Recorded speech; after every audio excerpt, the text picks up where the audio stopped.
এটা কি এটা কি এটা কি এটা কি এটা এটা এবার অনলাইনের ঝামেলা তো দেখি পুরো রাস্তা এসে ঠেকেছে। এদের কাণ্ড দেখে পাবলিক পুরাই কনফিউজড।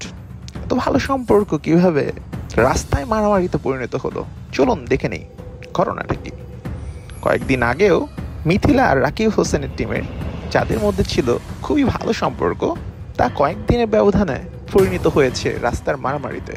রাকিব হোসেনের টিমে ছিল ইয়াসিন, কিন্তু তাদের ওয়াইফদের মধ্যে ছিল নানান রকম সমস্যা, যে কারণে তারা রাকিবের থেকে আলাদা হয়ে যায় এবং নিজেদের মধ্যে কাদা ছোড়াছুড়িও হয়।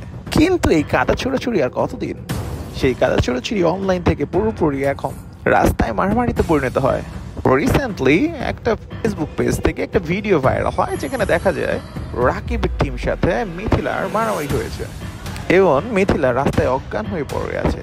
যদিও রাকিব কিংবা রাকিবের স্ত্রী অন্তরাকে দেখা যায়নি, কিন্তু ঘটনাটি ঘটেছে রাকিবের টিমের মাধ্যমে, যেটা ফেসবুক পেজের মাধ্যমে কিছুক্ষণের মধ্যেই ভাইরাল হয়ে যায় এবং নেট দুনিয়াতে সারা।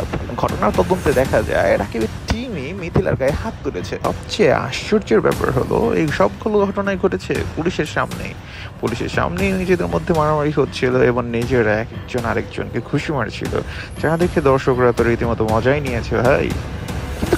কারণে রাকিবের টিম মিথিলার গায়ে হাত তোলে তা তো জানা যায়নি, কিন্তু ভিডিও শুরুতে ইয়াসিনের কণ্ঠে শোনা যায় ইয়াসিন বলছে রাকিবকে কই আমার টাকাটা ফেরত দিতে। মূলত বোঝা যাচ্ছে যে রাকিব মেবি ইয়াসিনকে কোনো টাকা দেয়নি বা তার কাছে ইয়াসিন টাকা পায়, যে কারণে এই মারামারি সূত্রপাত হয়। তো মেইন ঘটনা তো বাবা তাদের মধ্যেই রয়েছে, তারাই বলতে পারবে যে তাদের মধ্যে কি ঘটনা ঘটেছে এবং কেনই মারামারি হলো।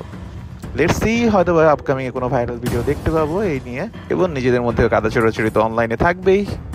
সো দেখার অপেক্ষায় রয়েছে জনগণ।